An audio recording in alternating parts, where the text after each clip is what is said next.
Так, мы подключаемся, да? Мгм. Так, что мы тогда начинаем? Разрешите представиться. Меня зовут Ишенкова Марина Касымбаевна. Я сама нутрициолог, нутрициолог с 10-летним стажем. Мы сегодня будем разбираться вообще в целом по данной теме, да, нормы питания и пищевая ценность. Как составить сбалансированное школьное меню. Сегодняшняя наша задача с вами это не просто поговорить о правильном питании, да, а разобрать очень, скажем, такой практический вопрос, как из нормы питания в целом, да, получить конкретное школьное блюдо и правильную порцию, тем самым плюс еще и сохраняя пищевую ценность, да, для того, чтобы наши детки получили все микроэлементы, витамины, по крайней мере, вот эти утренний завтрак, да, 25%.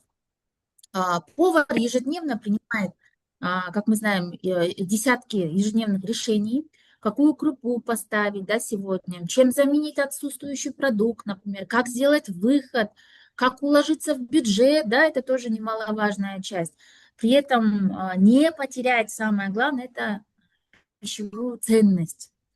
Поэтому сегодня мы будем этим как раз-таки по простой цепочке работать. Первое– это норма. Второе– это пищевая, скажем, какая пищевая крупа или там продуктовая порция. И дальше мы уже проверяем, насколько она правильная, насколько она имеет ценность и по бюджету, и по пищевой ценности, и по нормам питания, и по порциям и так далее. И главное, что я хочу, чтобы вы унесли после вебинара сбалансированное меню. Это не обязательно дорогое, да, или сложное меню. Это меню, где каждый продукт выполняет свою функцию. Теперь смотрите, норма. Зачем повару знать норму питания? Да? Норма нужна повару не для того, чтобы запоминать десятки цифр, да? Она отвечает на 3 практические вопроса. Первый вопрос, достаточно ли ребенок получает энергию и пищевые вещества, да, с помощью, скажем, завтрака или там, с помощью одного приема в день. Второй вопрос, какой должна быть порция? Да, здесь нам помогает технологическая карта, да, она переводит абстрактные граммы и килокалории в конкретную, скажем, закладку сырья и выход готового блюда. Третий вопрос, как правильно использовать бюджет. Ежегодно со стороны государства выделяется определенная, скажем, определенная финансы, да, на которые направлены на обеспечение горячего питания. Иногда кажется, что если денег мало, значит меню неизбежно будет бедным.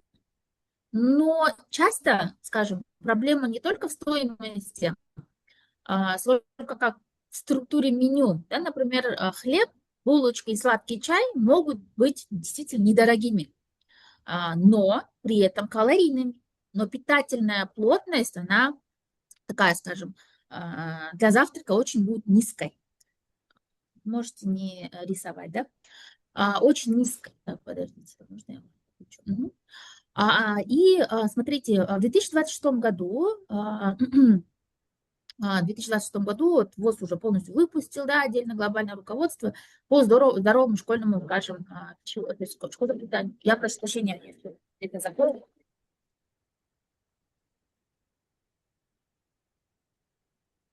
Мгм.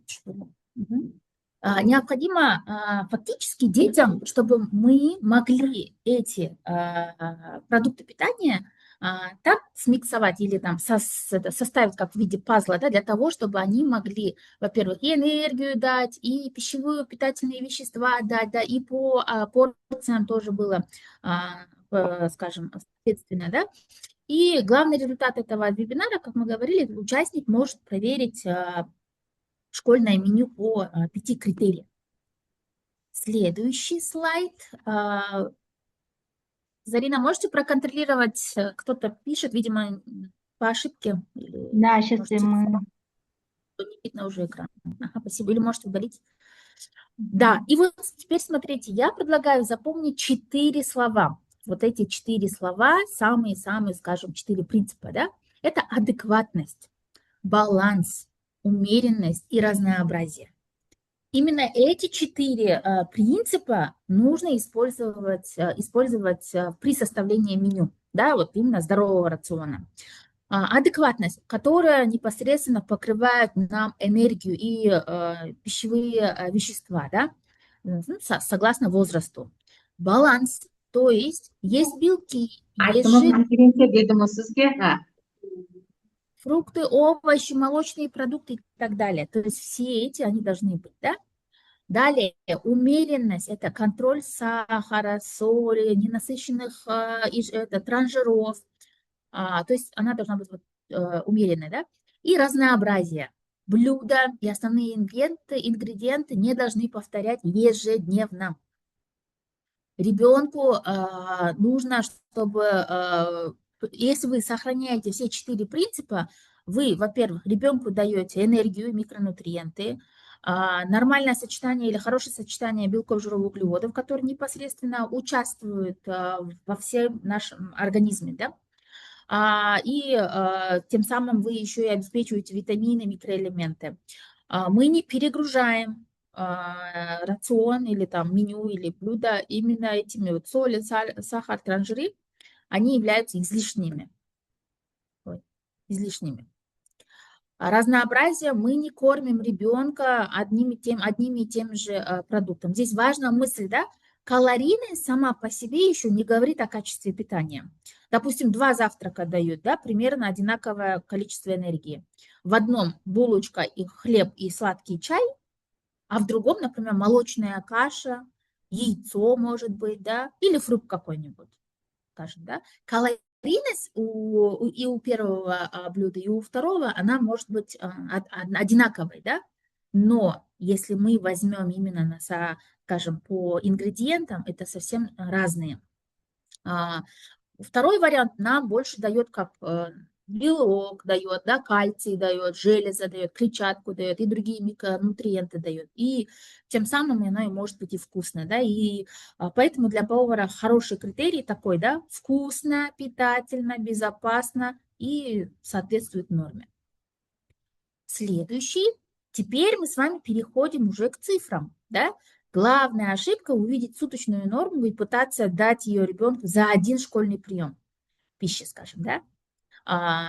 Ваша задача обеспечить только 25% от суточной нормы. То есть, так как пребывание в школе у нас не с утра до вечера, да, вот утренний прием или в обед, там, скажем, один прием пищи, это у нас приходится именно в школе. Поэтому 25% это ваша, скажем, зона действия, да. Если для примера суточная потребность составляет 2100 килокалорий, да, то четверть это примерно 525 килокалорий. Обратите внимание, что 525 килокалорий здесь расчетный пример, они прям универсальная форма для всех, да, детей, потому что в зависимости от возраста, да, она может быть варьироваться и чуть изменяться. В нашей инструкции это вот один школьный прием для младших классов, да, должен обеспечивать 20-25% от суточной нормы, вот утренний, скажем, прием пищи, да. То же самое касается белка, жиров, углеводов, витаминов, микроэлементов и так далее, и минералов, да. Еще одно правило– это сначала возраст, а потом цифра. Нельзя взять норму одной возрастной группы и использовать для всей школы. Для всей школы. И вот теперь вопрос. Если суточная потребность 2100 килокалорий, и мы берем 25%, это значит сколько получается? Можете написать в чат.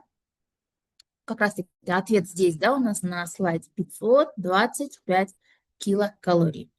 Так, теперь следующий, да. Теперь белки, жиры, углеводы. Белки, жиры, углеводы нужны всем. Всем и каждому, каждый божий день.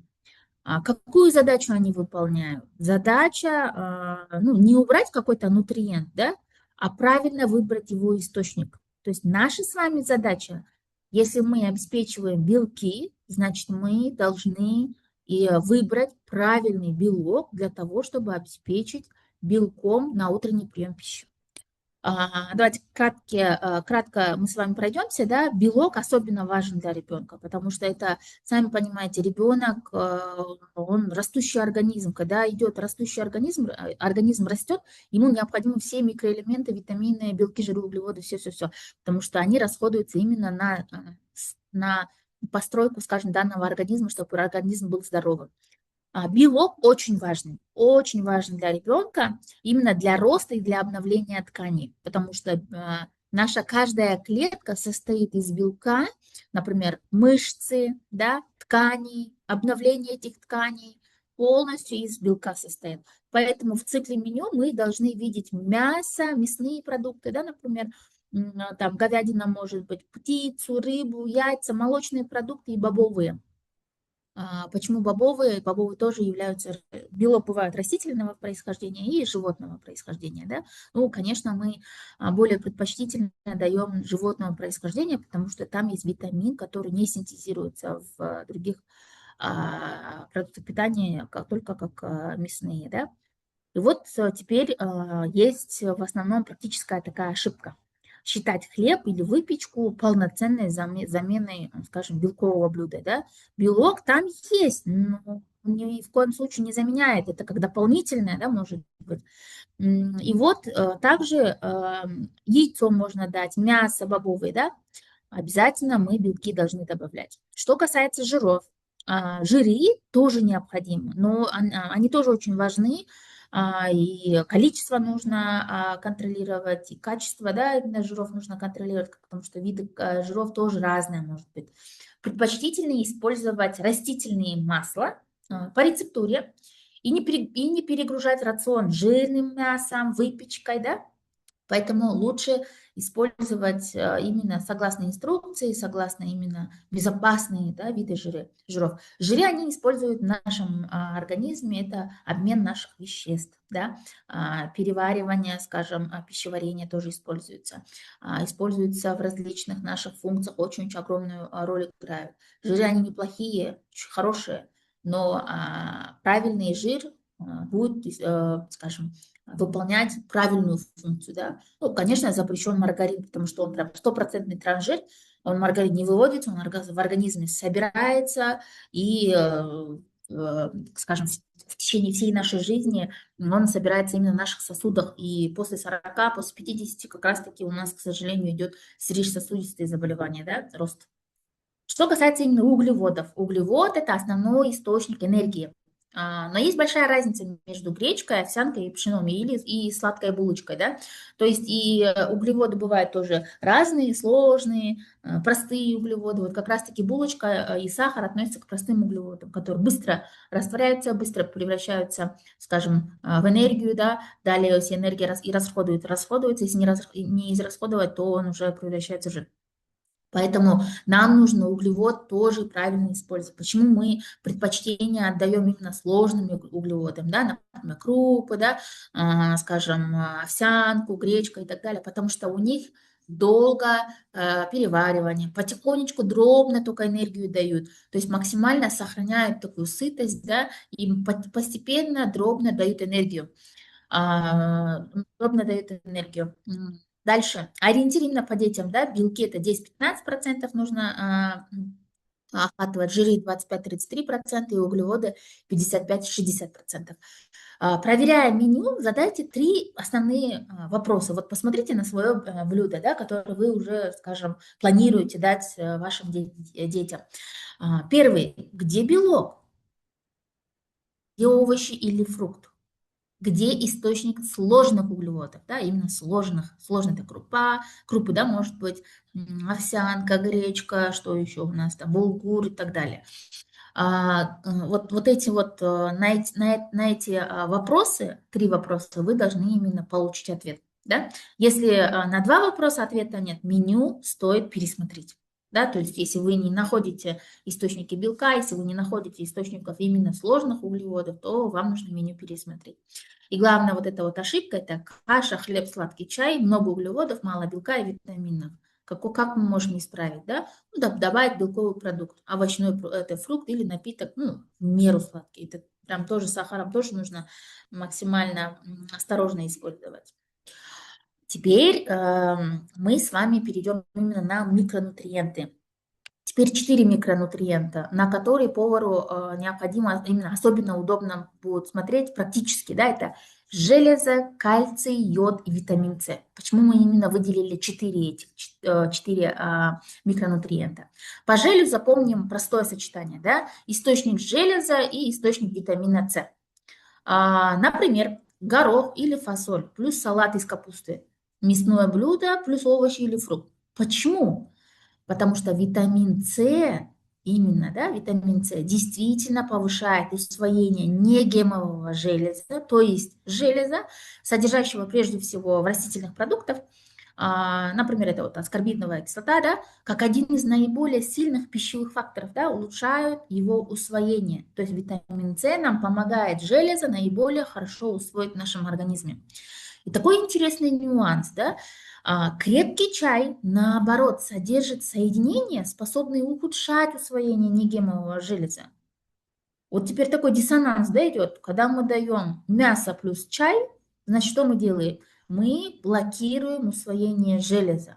А если мы даем, скажем, салат, да, с витамином С, такой, скажем, да, вместе с мясо или печень или бобовые, то, естественно, гемовое железо усваивается очень-очень хорошо. Поэтому не нужно автоматически сопровождать каждый прием пищи большим объемом чая, да, особенно если основным источником железа являются бобовые или крупы. Это вот именно касаемо именно растительного белка, да, железа. Следующее это кальций. Кальций, мы понимаем, мы знаем, да, то, что он основа, скажем, нашей костной системы. Дети, все мы понимаем, растущий организм, когда ребенок растет, костная система тоже потихонечку растет, да, и они нужны для укрепления костей, зубов, роста. И вот именно кальций у нас содержится в молоко, да, в молоке, кефир, творог. Вот практически источники в школе это вот эти вот рыба, да, может быть, молоко, кефир, творог обязательно тоже нужно давать, это добавлять. Следующее это йод. Йод, он очень огромную роль играет именно в работе щитовидной железы, в развитии мозга. Так как у нас растущий организм, йод, он наиболее очень-очень важный именно в этом периоде. Да? И какие практические, скажем, источники именно в школе? Это йодированная соль. Ну, о соли мы еще тоже поговорим. Соль тоже нужно с осторожностью использовать, да, чтобы не было пересолено, чтобы сильно много не использовать именно соль в рационе, да. Рыба, может быть, да. Используем йодированную соль только согласно рецептуре.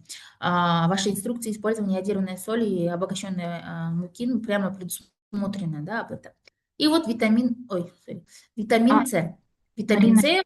Марина, извините, я перебью. Марина, у вас там на экране, когда вы share screen, снизу ластик стоит. Вы можете вот эти удалить, оказывается, это от вас идет.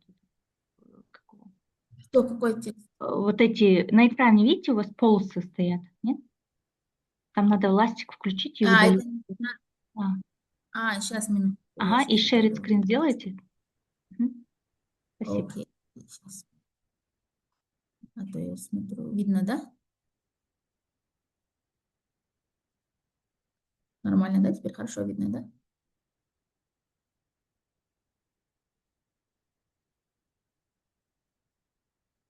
Все, теперь видно. Всё, спасибо. Так, продолжаем, да? Вот витамин С, мы с вами уже поговорили об витамине С. Витамин С, он содержит именно, то есть работает именно в построении иммунитета, да, укреплении иммунитета, усвоении именно негемового железа. А также витамин С очень хорошо помогает укреплять наши сосуды. Вот у кого ломкие сосуды, у кого, особенно дети, да, там бегают, ударяются, у них там синяки появляются. Вот для того, чтобы укрепить сосуды, нам необходимо тоже витамин С. Теперь вот смотрите, правило для меню, да, железо плюс витамин С лучше работают вместе. Но вот здесь, там, где мясо, вы не добавляете или стараетесь как-то ограничить, или стараетесь не каждый день давать чай, да, для того, чтобы не блокировать, да, усвоение железа. Фасоль или мясо, салат из капусты или фрукт тоже вот замечательно, да, можно построить именно в таком варианте. И вот моя самый любимый слайд – это тарелка здорового питания для школьного меню. Это вам шпаргалка. Этот рисунок одобрен полностью и со стороны Министерства здравоохранения, со стороны международных, скажем, да, организаций, да, которые вот именно формируют принцип, да, здорового, скажем, организма. Это тарелка здорового питания. Это и для взрослых, и для детей. Это как шпаргалку можно использовать. Теперь смотрите, это вот, скажем, можно даже визуальная проверка, да, шпаргалка. Но не как технологическая карта, да, вот можем просто именно согласно тарелке использовать. Мы смотрим на тарелку и спрашиваем, вот мы смотрим на тарелку и спрашиваем для себя, ну, не заняли ли хлеб, картофель, макароны и выпечки почти все пространство? Есть ли белковая часть? Есть ли овощи или фрукты? То есть мы, когда смотря именно на нашу тарелку, мы должны задаваться именно этими вопросами. Теперь смотрите, но не надо, скажем, понимать эту схему буквально вот прям до грамма, да? Она не отменяет нормы выхода или там рецептуры. Это просто как визуальная шпаргалка, да, для того, чтобы мы могли охватить все эти продукты, полезные продукты питания для организма ребенка. Например, суп или молочная каша визуально не делится на 4 сектора. Теперь смотрите, при составлении школьного меню мы прежде всего применяем национальные возрастные нормы, да. Например, тарелка нужна, вот данная визуальная тарелка нам нужна для того, чтобы за 5 секунд увидеть явный перекос, да, а не окончательная проверка, да, делается. То есть окончательная проверка делается именно согласно технологической карты. Первое, смотрите, 25% это белки. Что это означает? 25% это 1/4 часть тарелки должны состоиться из белков. И эта часть как раз-таки будет поддерживать рост наших клеток, о которых мы уже ранее разговаривали, да, с вами поговорили. Следующие 25% это углеводы. Они должны быть сложные углеводы, да? И 50% это овощи и фрукты. Вот таким образом мы тарелку можем уже с вами составить. Молочные продукты идут, по идее, отдельно, да? То есть каша на молоке, кефир, творог, сыр, это вот именно отдельно идет. Тарелка вот помогает быстро увидеть перекос, слишком много мучного, да, или там мало овощей и так далее. Вот именно для школьного питания очень-очень важный, согласно возрасту, выход. Эту таблицу не нужно читать построчно, важно научиться правильно ее использовать. Посмотрите, например, возраст 7-10 лет, да? Овощи, зелень, бахчевые 288 граммов – это в сутки, да, вот сутки. И тем самым вы вот 1/4 часть, 1/3 часть, в зависимости от количества именно потребляемой пищи, можно использовать вот только определенную часть, да. Мясо, мясные продукты – это 117 граммов, например, да. Но отсюда не следует, что мы должны положить ребенку вот в один школьный завтрак 117 граммов мяса. Это только вот, это суточная норма, да, это вот суточные ориентиры. Поэтому меню мы с вами рассматриваем как систему, а не как цикл, да. И сегодня, например, источником белка может быть яйца, а завтра мясо, а послезавтра птица, и на другой день может быть только молочное или бобовое блюдо, да. То есть у вас очень масса различных вариаций, которые вы можете уже собрать этот пазл. Именно поэтому планирование на 10-14 дней или там на 2 недели гораздо правильнее для того, чтобы вы не повторялись каждый день, да, чтобы вы каждый день яйца не давали, чтобы вы каждый день или там часто, скажем, птицу давали и так далее. Вам нужно будет чередовать. Инструкция также предусматривает примерное меню, минимум на 2 недели. И вот главная мысль именно данного слайда – это вот норма продукта, это не команда выдать все сегодня, это ориентир, когда мы распределяем вообще в целом в соответствии от возраста, от модели питания и рассчитываем только на один прием пищи. Теперь вопрос. Вот давайте теперь мы с вами вопрос. Какие компоненты чаще всего повторяются в нашем меню с вами, да, вот в вашем меню? Теперь давайте вот проверим именно собственное меню. Вы посмотрите, вот вы же знаете, каждый день готовите, да, планируете. Первый вопрос. Что чаще всего повторяется в школьном меню?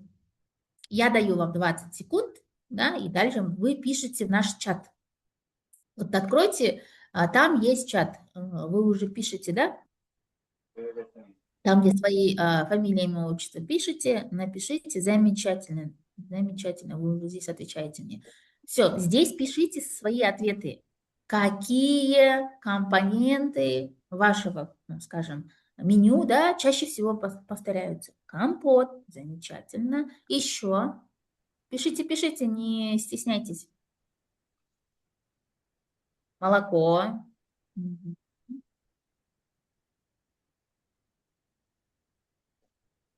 Компот, хлеб. А из блюда?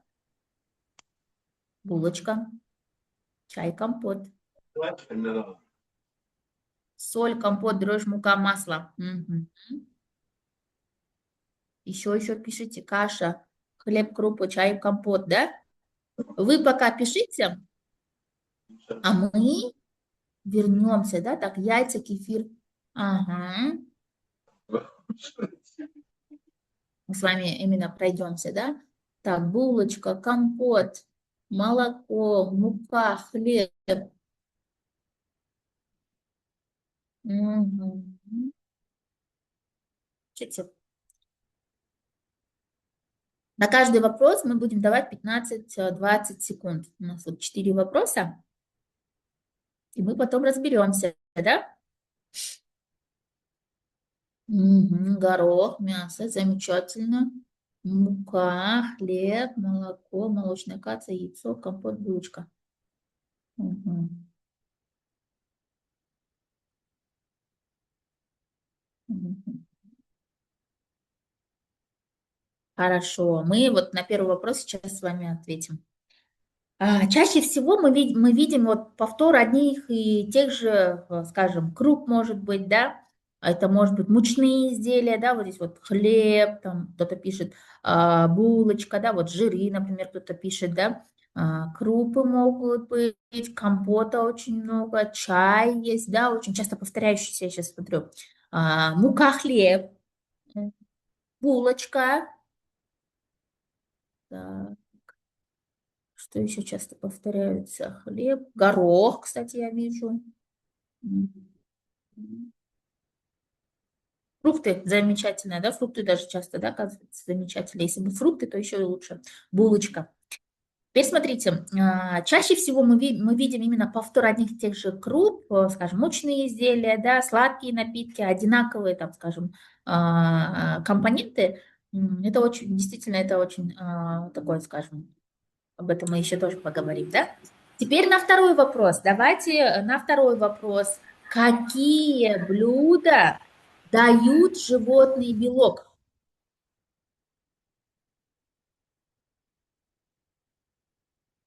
Второй вопрос.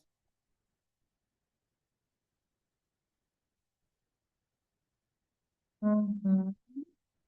Так, мясо, птица, рыба, яйца. Мгм.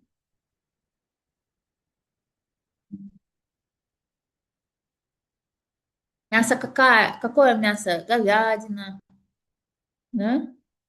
Тоже уточняйте, пишите. Ага. Так, рыба, яйца, так, жиры. Мгм. Мясо, птица, рыба, яйца, фасоль, творог, мясо. Замечательно. Супер. Ой, какие молодцы. Прям супер. Молодцы. Так, следующий вопрос.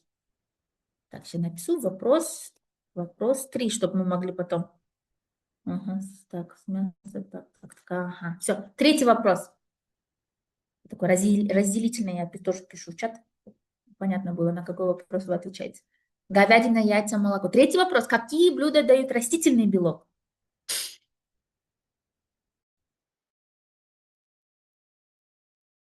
Мгм. Бобовые, маш, горох, фасоль, замечательно, крупы. Мгм. Какие крупы, да, тоже напишите, да? Мгм. Фасоль, картошка.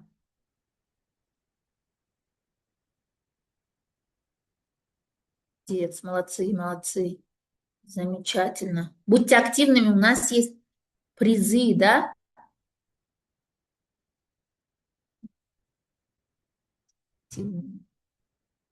Мгм. Фасоль, картошка, гречка, картофель, бобовые, горох, чечевица, фасоль, картошка, бобовый, маш, ага. Фасоль, орехи. Ну, чечевица, горох, гречка. Теперь вопрос 4 переходим, да? Чечевица, ой, вы продолжаете, давайте подождем. Ага, бобовый, горох, чечевица. Замечательно, замечательно. Теперь давайте последний вопрос с вами. У нас это, если, скажем, в течение 5 дней подряд у вас основной гарнир это рис, как исправить недельное меню, не выходя за утвержденные рецептуры, то есть не выходя из технологической карты? Предлагаем, предлагаем свои, скажем, внесения, да, изменения.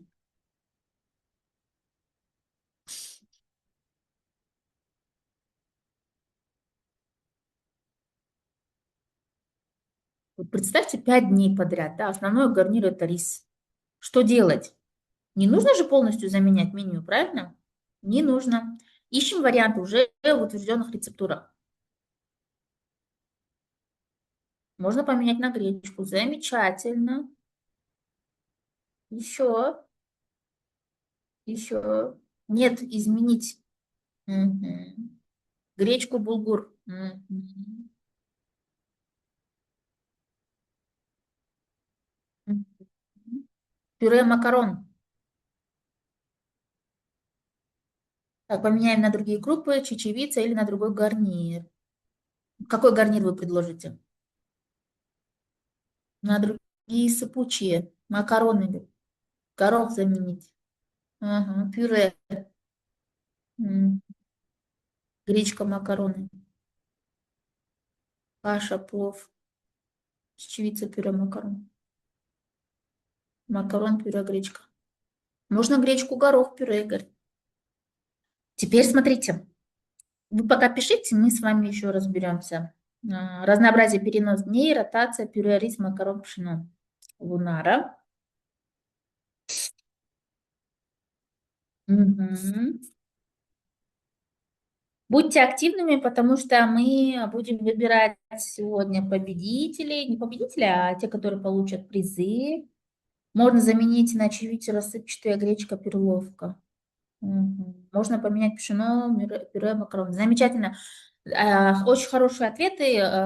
Не нужно полностью заменять меню, да, менять меню. Ищем варианты уже в утвержденных рецептурах. Это может быть и гречка, это может быть пшено, да, или там другие, как вы говорите, там другие крупы, да. Вот главное с вами хорошая формула, да? Это что заменяем, чем заменяем, какую пищевую функцию сохраняем. Вот это вот самый главный вопрос, да? Например, рис, гречка, сохраняем источник сложных углеводов, но увеличиваем, плюс еще и увеличиваем разнообразие, да?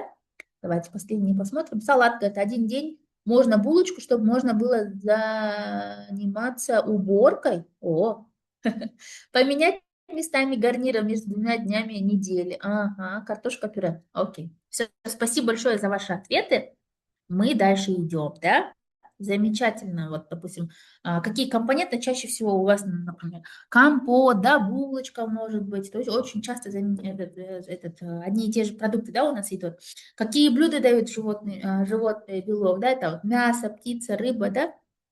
Растительный белок, это крупы, да, вот именно сложные углеводы, бобовые.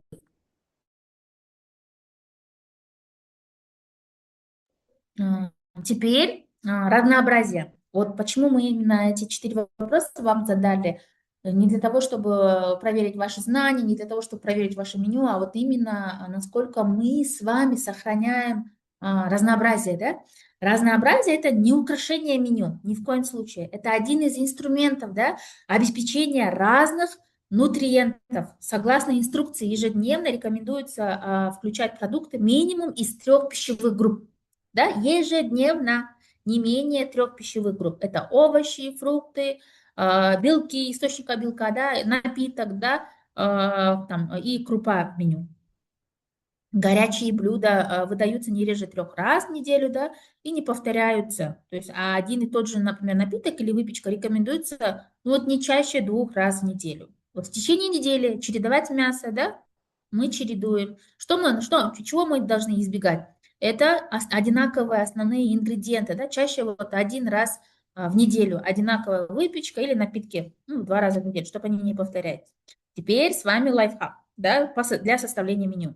Не начинайте с названий блюд. Вот именно сделайте маленькую матрицу на, скажем, на 14 дней, да, скажем, 4 сроки, да, белок, крупа, фрукт, овощи, напиток. Сначала распределите продукты по дням, и только потом, скажем, подставляете конкретные блюда, да. Вот так намного легче увидеть, что рис стоит 4 раза, а рыба вообще не появилась. Вы должны вот именно на 2 недели составить. Вот горячие блюда не реже 3 раз в неделю и без повторов, да. Один продукт может быть бюджетным, но не должен занимать все меню, да. И разнообразие повышает поедаемость и снижение пищевых отходов. Потому что я тоже, у меня дети маленькие, в школе учатся. Были моменты, когда каждый божий день давали макароны, да. Такие меню тоже есть. Вот теперь слайд, который я бы рекомендовала сфотографировать вам, да. Первое, определяем возрастную группу, да, это вот в вашем случае, скажем, 7-10 лет. Второе, понимаем, какой прием пищи мы формируем. Это утренний, либо один прием пищи, это обед, да. Третье, распределяем пищевые группы. Четвертое, подбираем блюда, только утвержденной технологической картой, да. И пятое, смотрим на цикл целиком, чтобы повторов не было, чтобы обязательно и сезонность, да, сезонность это тоже важно. Бюджет, фактическая поедаемость, то есть вот это вот полностью, да, детьми. То есть правильная последовательность не такая, да, вот у меня есть рис, что можно из него приготовить? Нет, а вот какая она должна быть? Какую пищевую функцию мне сегодня нужно закрыть? И каким разрешенным блюдом я могу это сделать? Вот это вот главный вопрос повара. Именно по этому меню, это производственная программа пищеблока, да, а не просто красивый, скажем, перечень блюд, да, это вот принцип прямо заложен в вашей инструкции. Вот для заполнения как мы можем? Возраст, это группа, блюдо, порция и проверка цикла. Меню это не производственная программа пищеблока, а именно просто, а не просто список, да, блюд, а именно, скажем, вы таким образом вносите свою лепту, сохраняя здоровье ребенка. И вот технологическая карта. Это вот главный инструмент ваш, да? Фактически главный рабочий инструмент повара, не зафиксированный, скажем, закладка сырья, выход, технология, энергетическая и пищевая ценность, да, требования к готовому блюду и т.д. Если сегодня пришло 100 детей, а завтра 87, нельзя готовить одинаковое количество, да, по привычке. Такая формула простая, да, закладка на одну порцию и фактически количество детей. Ну, например, если продукт требуется на 60 граммов на одну порцию, ну, на 100 детей понадобится 6 килограммов, да? И вот выход одной порции, количество это равно, то есть умноженное на количество детей, и мы уже закрываем плановый общий выход. Ну, здесь очень просто, вы уже этим уже знаете это, используете. Даже идеально рассчитанное меню теряет смысл, если на раздаче одна порция 130 граммов, а другая 200. Вы понимаете, да? Поэтому перед началом раздачи полезно сделать именно контрольные взвешивания несколько готовых блюд. И в ваших материалах это предлагается контролировать там 3-5 порций, да, используя одинаковый, скажем, мерный инвентарь. Очень простой лайфхак, это вот один раз откалибруете именно половник, да, или ложку, например, полный половник именно этого блюда соответствует нужной массе, да, тогда повар на раздаче не работает на глаз. И вот, но и обязательно учитываем возраст, да, одна и та же кухня не означает одинаковую порцию, да, для всех. Сезонность, вот как раз-таки обращаем внимание именно на сезонность и местные продукты, это вот качество без лишних затрат. Для того, чтобы вы смогли уложиться на предоставляемый, скажем, бюджет, вам нужно будет больше, скажем, акцент делать именно на сезонность. А сезонность – один из лучших способов сохранить пищевую ценность без увеличения стоимости. Да? Если зимой помидор, скажем, дорогой, ну, неправильное решение убрать овощи совсем. Да? Мы можем заменить, ну, например, капуста, да, она, в принципе, нормальная, да, и так далее. правильный вопрос. Вот каким доступным овощам из разрешенной рецептуры я сохраню эту пищевую, скажем, группу, да? Теперь давайте сделаем так. Напишите в чате, вот скажем, весной, что я предлагаю, какие именно овощи, фрукты я использую, осенью какую и зимой какую. Ну, вот летом мы не будем брать, вот три сезона именно в году, весна, там, скажем, ладно, пусть даже лето, осень, зима, вот здесь вот вы пишете, да, помимо этого, что бы вы еще добавили. Вы можете писать в чат, мы потом выберем из активных участников, призеров, да, мы уже в первой части, я уже для себя отметила, мы уже выбрали, да, теперь вот второй. Каким доступным овощам из разрешенной, скажем, вами этой рецептуры, да, вы сохраните эту пищевую группу и напишите прям весна, осень, зима, помимо того, что на экране, вы можете написать, в чате напишите. Так, напишу тогда сезон, да, для того, чтобы... Замечательно, вы покажете. Так, я пока не буду подсказывать, да, в принципе, на экране стоит, но дополнительно еще напишите. Вот именно на экране это может быть и капуста, да, это может быть и тыква и так далее, да. В инструкции прямо предусмотрено учитывать сезонность, да, и отдавать предпочтение им. Вот Кыргызская республика очень-очень хорошая, скажем, овощи и фрукты, да, прям они очень вкусные и полезные, да, поэтому нельзя об этом тоже забывать. А также есть отдельное требование по использованию овощей прошлого урожая, да, например, после 1 марта. То есть бюджетный принцип такой, да, сначала сохраняем пищевую функцию, потом уже выбираем доступный продукт, да. На самом главном это у нас пищевая, да, ценность, не забываем, пищевая ценность. Вы пока пишите в группу, мы дальше продолжим. Так, для расчета берем данные из технологической карты или утвержденной, скажем, таблицы до состава продуктов. Основная формула энергии знакомая, да, 1 грамм белка – это 4 килокалорий, 1 грамм углевода – это 4 килокалорий, и жиров – это 9 килокалорий. И вот по повару не обязательно каждый раз вручную пересчитывать, да, блюдо с нуля, или там, если еще расчет уже есть в технологической карте. Гораздо важно учитывать, видеть питательную плотность, да. Например, каша, хлеб и чай могут дать достаточно энергии, да, действительно. Но если мы добавили еще сахар, мы увеличиваем калорийность, да, а белка, железа или витаминов больше уже не стало, да, поэтому вот это тоже нужно учитывать. Поэтому при пустом завтраке именно добавляем пищевую группу, да, а не именно дополнительные калории, да. Это если не хватает белка, ищем белковый продукт. То есть белок мы заменяем на белок, но ни в коем случае не на углевод, да, и не акцентируем именно на килокалории, на калорийность. Не хватает овощей, добавляем овощную часть, да, и только потом уже пересчитываем весь прием пищи. Теперь критические нутриенты и что мы ограничиваем. Здесь особенно важно различать суточный ориентир и рецептуру, да, например, конкретного блюда. Сахар, он должен быть менее 10% энергии, именно насыщенные жиры менее 10%, трансжиры менее 1%, да. То есть вот это вот самое главное, вы должны понимать. По повару не нужно каждое утро переводить проценты в граммы, для этого есть технологические карты, да, ваши нормы, где обычно возникает именно скрытый избыток. Вот сахар, да, где мы сахар находим? Сладкая каша, кашу добавляем, сахар добавляем. Чай, в чай добавляем сахар, тоже добавляем. Компот, да, даже если, да, добавляется сахар, некоторые добавляют, да, иногда бывает, что из сухофруктов можно сделать без сахара, очень вкусный, сладкий, сам по себе, да, натуральный сахар, то есть глюкоза, фруктоза, он очень замечательный, да, но дополнительно сахар тоже добавляем. И вот таким образом мы калорийность повышаем за счет сахара. Жир. Масло в каше есть? Есть. Жирное мясо есть? Есть. Выпечка есть? Есть. Там все есть. Да? Поэтому это тоже нужно учитывать. Соль. Соль ее дает не только солонка соли, да? Соль уже присутствует в хлебе, уже в готовых продуктах, в блюдах. Его не нужно досаливать, да? Тем более, что для детей предел должен быть ниже взрослого ориентира. Да? Например, если взрослый человек 5 граммов, давайте детям тогда 3 грамма в сутки, согласно там нормам, да, или там по возрасту.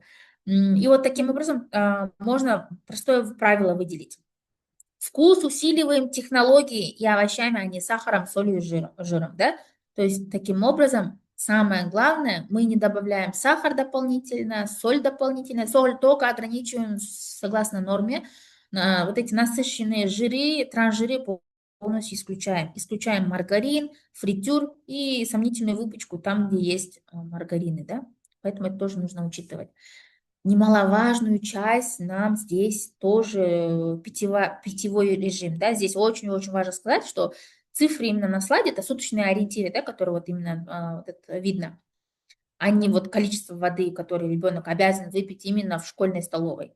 Задача школы – это намного, ну, то есть такое, скажем, практичное, да? Обеспечить постоянный доступ к безопасной, чистой питьевой воде, обязательно, да, вот прям хочу подчеркнуть, именно питьевая вода должна быть безопасной и чистой, да, она должна быть вот именно действительно такой, скажем, безопасной и чистой. Компот, чай или там какао может быть частью приема пищи, но они не должны вытеснять обычную воду, да. Мы должны тоже понимать, что обычная вода, она должна присутствовать в жизни. Особенно важно помнить, что в жаркую погоду, особенно после физической активности, потребляемость именно в жидкие увеличивается.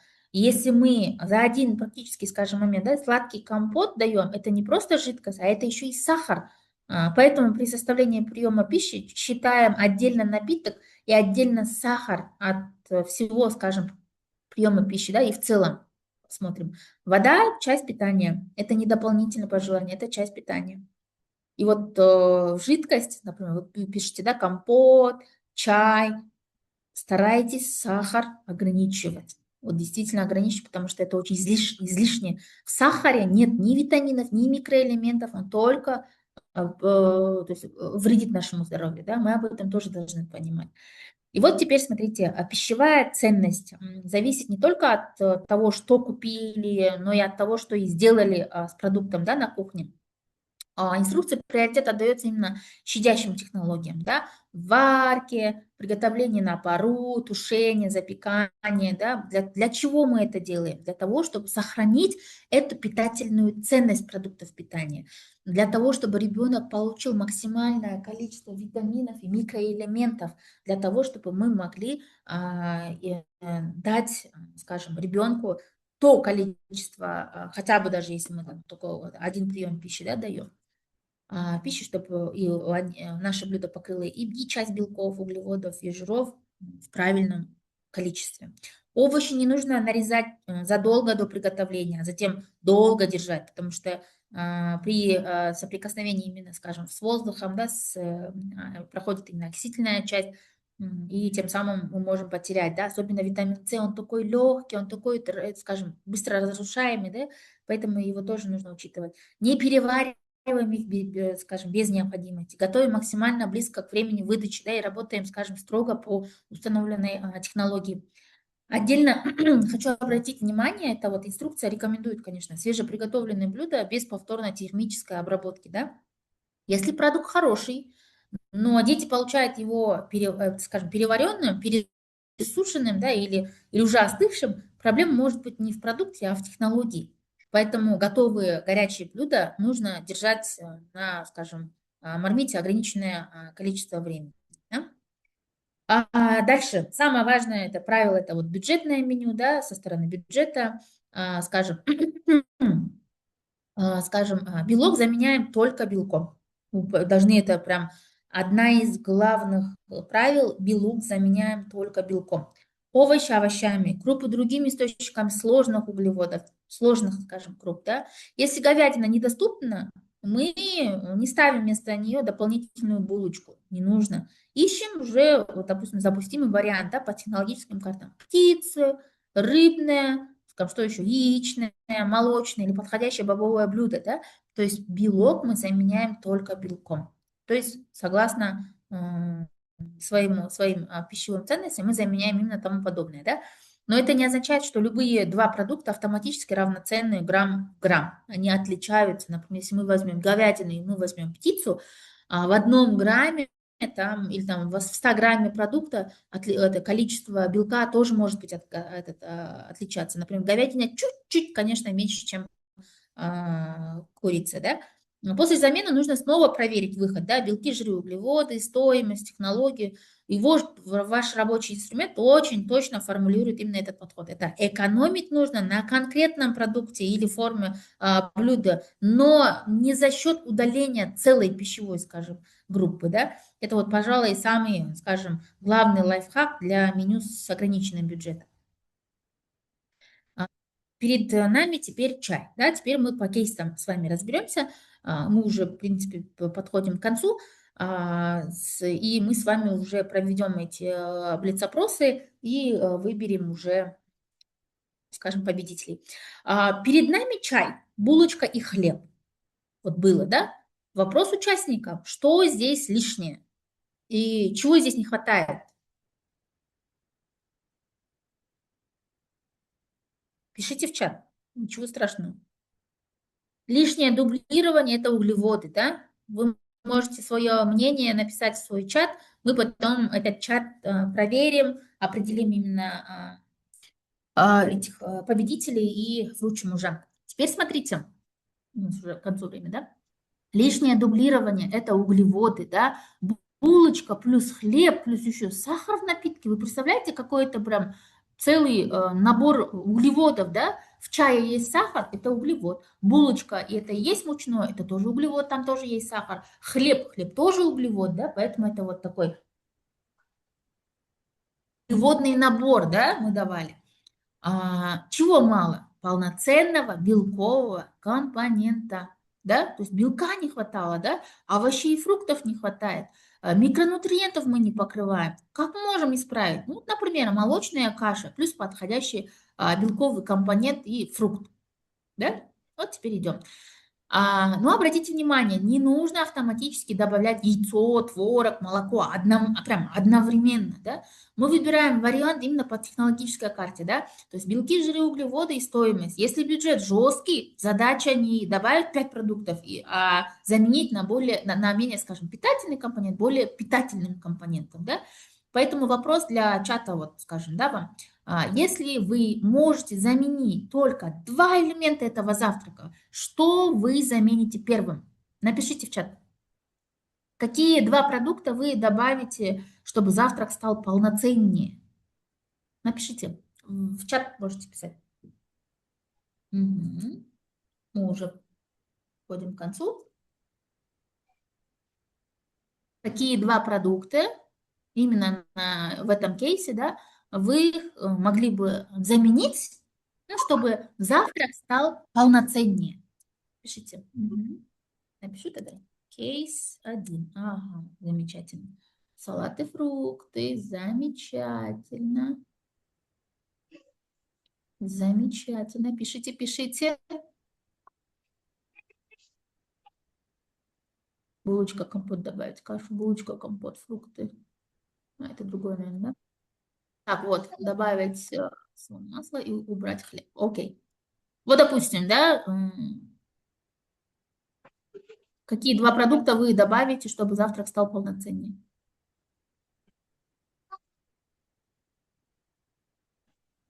Вы можете либо убрать 2 продукта и вместо этих 2 продуктов добавить, скажем, другой продукт, да, либо добавить, да. Помните, мы с вами уже обсуждали, да, что это у нас прям углеводный такой, скажем, да, микс идет. Мгм. Пишите, пишите. Так, каша, салат, фрукты, масло сливочное, печенье, сливочное масло, убрать булочки, мгм, сыр,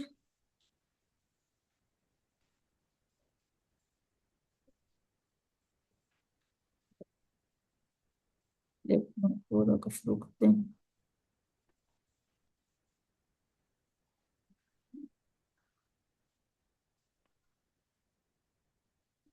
Не забываем, да, вот чего мало.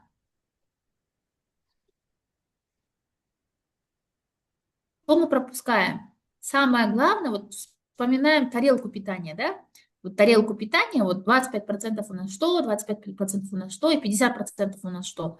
Вот согласно именно вот визуальной, скажем, шпаргалке, вот можете дополнить и поменять именно данный завтрак. Хлеб на творога, фрукты. Так, подождите, я для себя прям, мне прям вот этот ответ понравился. Да, 23, 99, 4. Окей. Булочка, компот, орехи, семена, какао, яйца или каша. М, Окей. Ага. Каша на молоке, булочки. Окей. Яйца, компот, отварное яйцо, омлет с сыром, хлеб, какао. Можно булочки на салаты. Ага. Можно добавить сливочное масло. Окей. Ага. Где запеканка с творогом. Супер. Можно убрать чай и булочку, заменить кефиром и хлебом и сливочным маслом. Ага. Завтрак лучше каша. Каша, молочный хлеб, масло, вареное яйцо, рисовая каша, овсяная каша с молоком, бутерброд с сыром и чай. Окей, хлеб убираем, добавим сыр. Так, ага, вот, прям мне понравился ответ.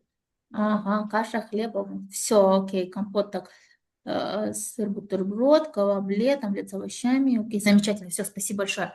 Так, дальше переходим, да, переходим уже ко второму кейсу. Второй кейс у нас такой. Здесь калорий может быть достаточно. Есть крупы, хлеб, картофель, да? Но мы видим другую проблему, да? Какая нам может быть? Низкое разнообразие, да? Проседает желез и витамин С. Назовите местный сезонный источник витамина С. Прям сейчас я... Кейс, кейс, кейс 2. Пишите прям. Какие источники железа вы знаете? Пока можете слушать, да, пока вы пишете.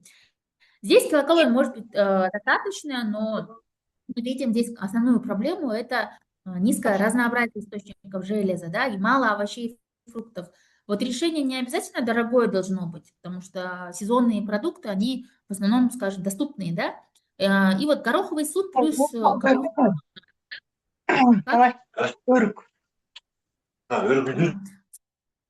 Именно Чурпан старая углотат. Гречка с мясом плюс фрукт, да, особенно эффективное сочетание это растительного источника железа, да, с витамином С, поскольку витамин С мы знаем, что повышает усвоение негемового железа, да, и вот хороший вопрос именно для вас.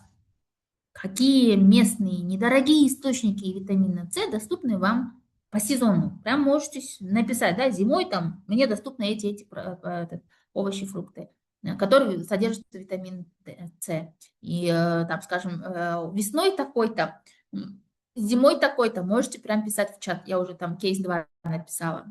То есть иногда вот усиление пищевой ценности, это вот недорогая новая рецептура, да, а правильное сочетание уже знакомых нам с вами продуктов. Да, вот теперь напишите. Ага, давайте почитаем. Осенью. Что осенью? Молоко. Нет. Мы источники витамина С, да, пишем. Какие источники витамина С мы знаем согласно сезон, то есть местного сезона, да? Скажем, зимой, весной. Можете один только выбрать, да? Тыква желтого цвета, там много витамина С. Замечательно.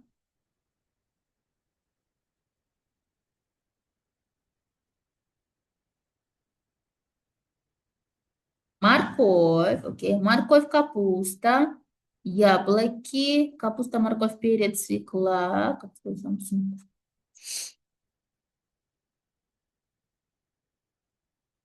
Мгм. Мгм. Зимой квашеная капуста. Аидочка. Аида.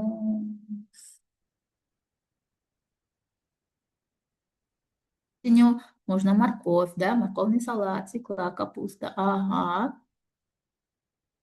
Так, морковка, яблоко, капуста. Капуста, зелень осенью тоже много витаминов С, да. Осень, яблоки, морковь, свекла. Мгм. Капуста, тыква, кабачки, овощи, винегрет, свекла, тыква, капуста, морковь, зелень, на.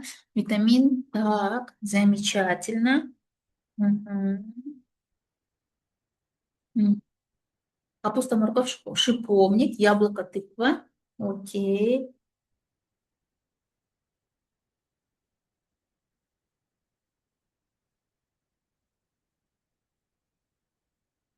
Так, свежая белокочанная капуста доступна круглый год. Окей. И богата витамином С, болгарский перец, так, красный, свежая зелень, сад.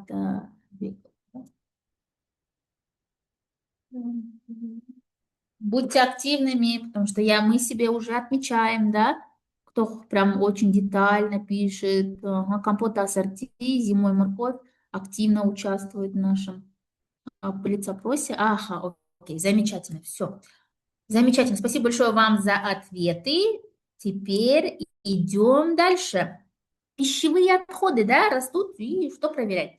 Вот очень важный показатель, о котором часто забываем, да, то есть меню может идеально выглядеть на бумаге, но если половина блюда остается именно на тарелках, ребенок фактически не получил рассчитанные наши нутриенты, да. Наша с вами задача это, чтобы ребенок получил свои, получая, то есть употребляя наше блюдо, получил часть пищевых скажем, веществ, да, это может быть белки, жиры, углеводы, витамины, микроэлементы, минералы, да, но нельзя сразу делать вывод. Дети не любят овощи, убираем овощи. Сначала проверяем 4 вещи, да, правильно ли выход порции, не слишком ли часто повторяются блюда, да, то есть задаем себе вопрос, да, не изменилась ли консистенция или нарезка, да, не успело ли блюдо, скажем, остыть, пока не придут. Вот теперь вам лайфхак. Выберите одно проблемное блюдо и 3 дня наблюдайте, вот скажем, 10-20 тарелок после еды. Отмечайте, съедено почти все, да, или половина, или почти ничего. Параллельно фиксируйте температуру подачи и выход. Очень быстро станет видно, да, где проблема. Ваши материалы могут также рекомендовать использовать фактические, скажем, фактические остатки как сигнал для анализа, но не исключать пищевую, скажем, группу без профессионального пересмотра меню, да, потому что если, скажем, вы добавляете мясо, а дети мясо вообще так все оставили, это не означает, что вы должны мясо убирать. Скажем, важно именно мониторинг, да, фактически выполнение школьных пищевых стандартов, да. Возможно, причина, вот, да, порция слишком большая, да, контроль, нужно обязательно использовать, это смотреть. Отход– это не показатель только вот именно бюджета, да, но и качество меню. Корректировка меню должна сохранять полезные пищевые группы, да, но не исключать овощи, так как дети не любят. И теперь вопрос, что сейчас, подождите. Кейс, напишу кейс 4, да, это у нас? Окей. Кейс 4 я написала. Все, теперь вопрос к вам. Ой, sorry. Ага. Что чаще остается на тарелках в вашей школе? Прям напишите. Мгм. Пишите, пишите. Все.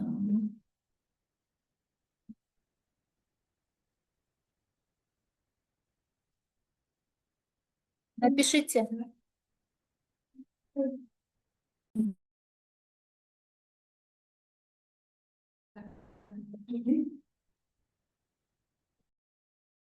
Так, напишите именно, что в тарелке у вас остается именно в вашей школе. Чаще всего, да, что остается.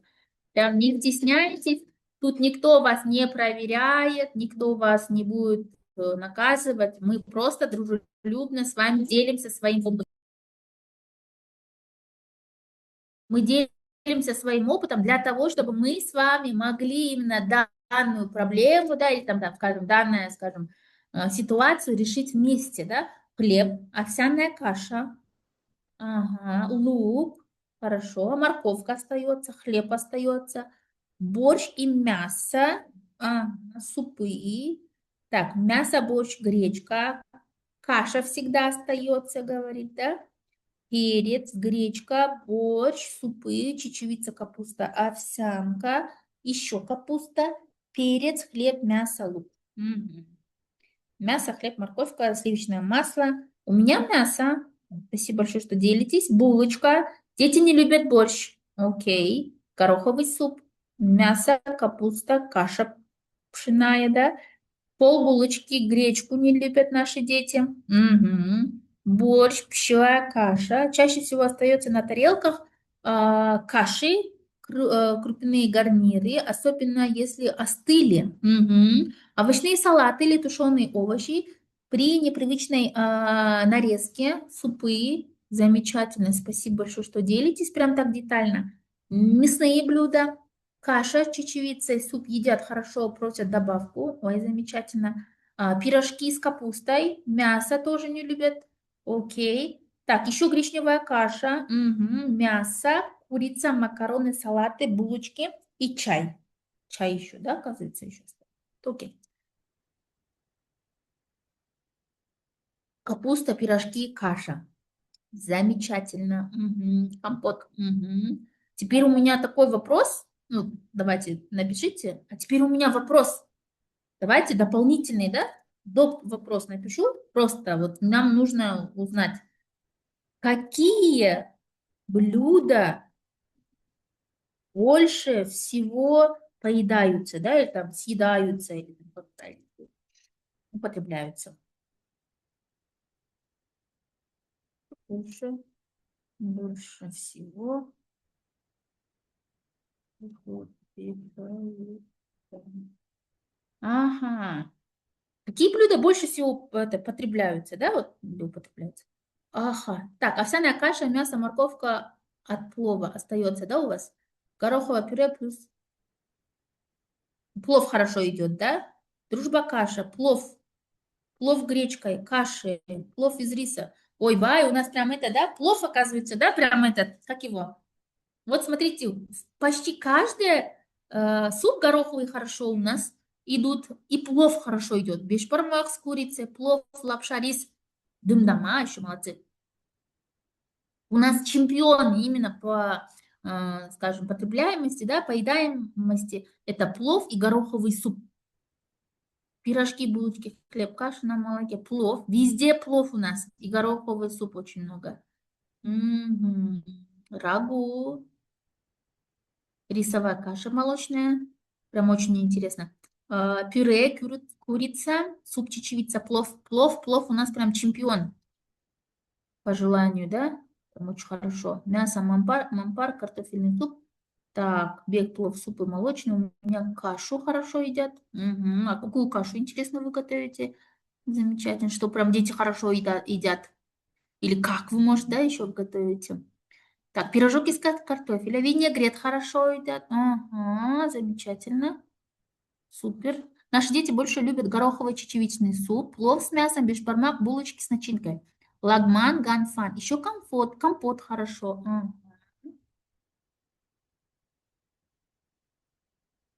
Так, мы уже 4 победителя, в принципе, уже выявили. Теперь вот тоже. Айнура.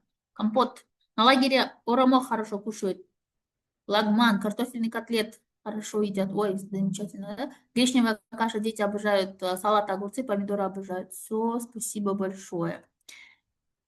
Ага, все, вы можете писать. Так, теперь вот у нас чуть-чуть осталось, да, вот мы уже приходим уже к концу. Теперь смотрите, перед тем, как утверждать меню, я предлагаю, вот, скажем, буквально пройти по, то есть, вот скажем, глазами, да, за несколько минут. Первое, возраст выбран правильно, да, то есть у вас, в принципе, один возраст. Второе, если каждый день необходимы пищевые группы, да, хотя бы не менее 3 разных пищевых групп, да. Третье, есть ли полноценный белковый компонент? Есть.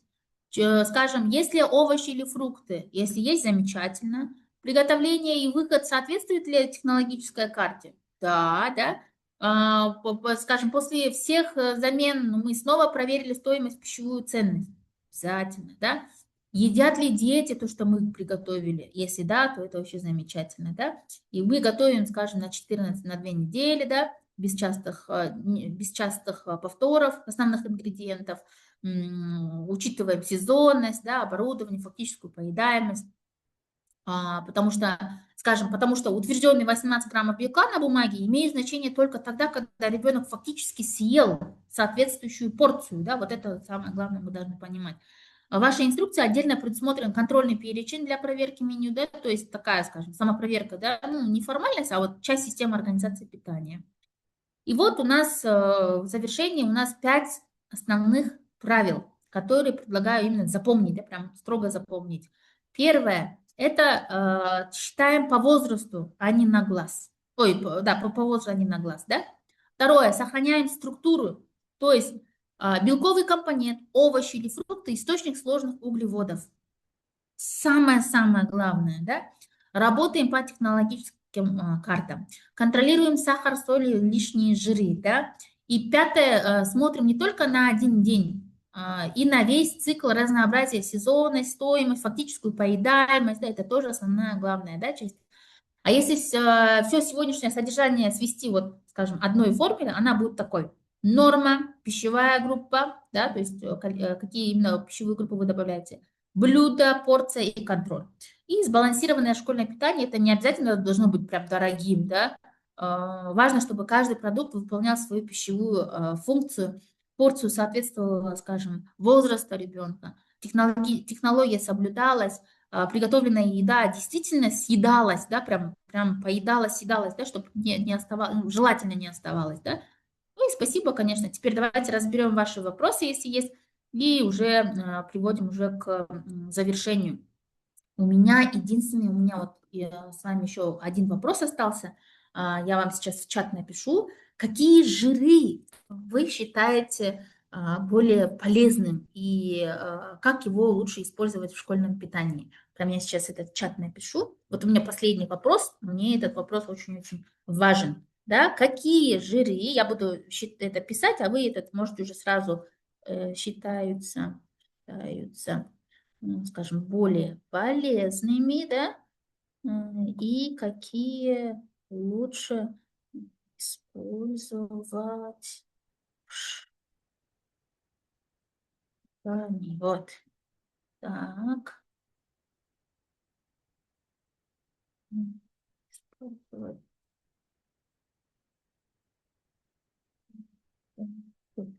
И лишнее, да?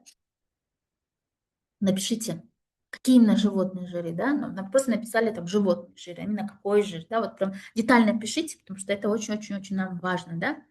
Мгм.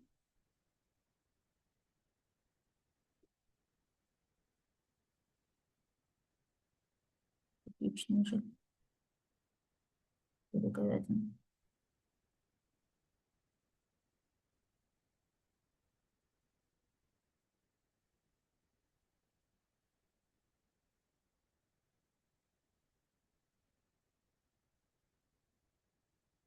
Там сливочное масло, сливка. Я думаю, что курочный жир, куриное, сливка, масло, жир. Мгм, мгм. Говядина, сливочное масло, рыба жирная, авокадо. Ну, авокадо, наверное, мы в колах не сможем, да, потому что тут... Мгм, мгм. Растительное масло, рыбы. Я думаю, сливочное масло, говяжий жир, да? Бараний жир, сливочное масло. Мгм. Мгм. Вы прям смотрите на рецептурные, да? Рецептурные, скажем, эти документы тоже. Мгм. Растительное масло, сливочное масло, еще рыба оливковая. Окей, растительное масло. Животные жиры тоже могут присутствовать, да, в рационе, потому что они содержатся, скажем, в мясе, да. Мы же не можем отдельно прям отделить мясо от жира. Ага. В молоке может быть замечательно, оливковое масло, растительные жиры. Ага. Мгм, мгм.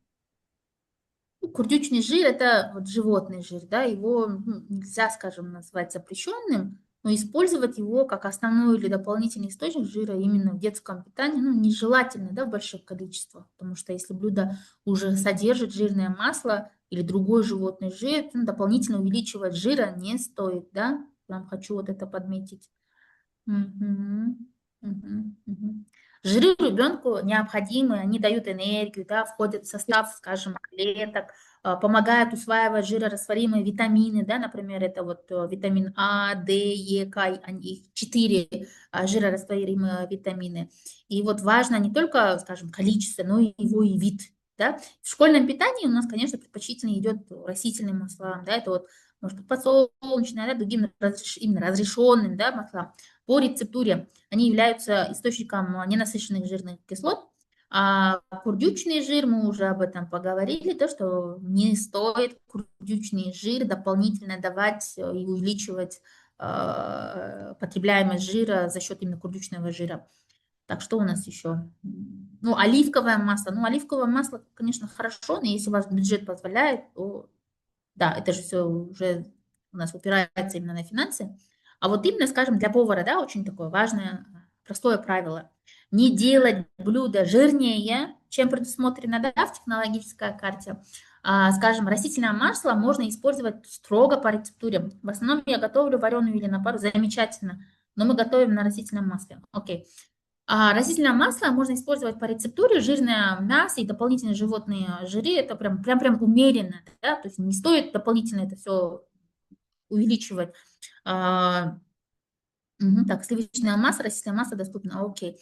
Если, скажем, животные жиры, включая курдюк, не запрещены сами по себе, но их избыток нежелателен. Вот это самое главное правило, да. И для ежедневного приготовления предпочтительное растительное масло в количестве, которое предусмотрено в рецептуре. Такое скажем. Спасибо большое всем активным участникам, всем нашим участникам, которые с нами сегодня были. Это был русскоязычный, скажем, вебинар. Если у вас еще будут вопросы, вы можете, да, это, наверное, Зарина добавит, будет еще на кыргызском в пятницу, можете тоже также присоединиться, если есть, скажем, предпочтение именно ведения вебинара на кыргызском языке. Теперь мы с вами уже подытожим, да. Зарина, вы разрешаете, да, и можно я, да, озвучим, или как мы Да, сделаем? да, давайте озвучим тех, которые сразу же здесь, кто Да, пятницу. давайте вот Да, сразу да, озвучим, вы потому сами что, озвучите. Если там да, в Xiaomi какой-то номер, что-то написано, вы можете просто в чате да, обратиться и напишите. я прям это, сори, но я вот прям Ага. так написала ваши имена, не написано, а вот прям, вот, допустим, Xiaomi, да, 23 12 А 9 R2A, да, 4G. Вот, бедная. Потом Лунара Садабекова. Есть у нас, да, Лунарочка? О, молодцы, прям. У Лунара Садабекова, вот, скорее всего, прям очень, хорошо, прям активно, да, участвовали. Так, Айзат Табалдиева. Есть у нас с нами? Табалдиева Айзат. Вот я вижу, но не включен, это не включена камера. Так, была еще Джибек. Просто Джибек написано. Джапарова, вот, замечательно. Это у нас раз, два, три, четыре. Вот пятое. Аида Мусаева. Аида Мусаева. Аида Мусаева была. а, да, да, я их записала. Марина, Все, можно, пожалуйста, вот этот пять. Xiaomi там, можете в чат написать, пусть она ответит, кто это, да? Вот, я ее вижу в синей этой футболке в очках. Можете Напишите. включить Xiaomi 21, 23, 12, 9, R. Вот вы, вот этот мальчик еще смотрит, парень с мамочкой. Да, вы включите камеру, да, сможете назвать ваше имя? Или напишите в Да, чат, как да, ваше. в чат напишите свое имя, а то мы не слышим вас. Сейчас я вам включу камеру. Да, напишите, да, вот сын или племянник или кто. Напишите, да, имя напишите, и мы для себя уже Да, отметим. скажите свое имя, просто мы не... вас не слышно.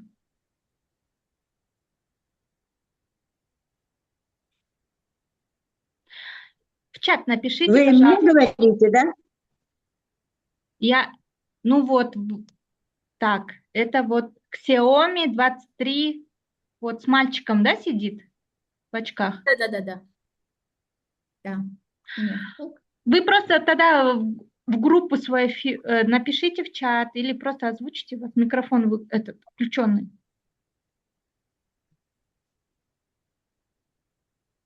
Турсун, да? Турсун. Всё.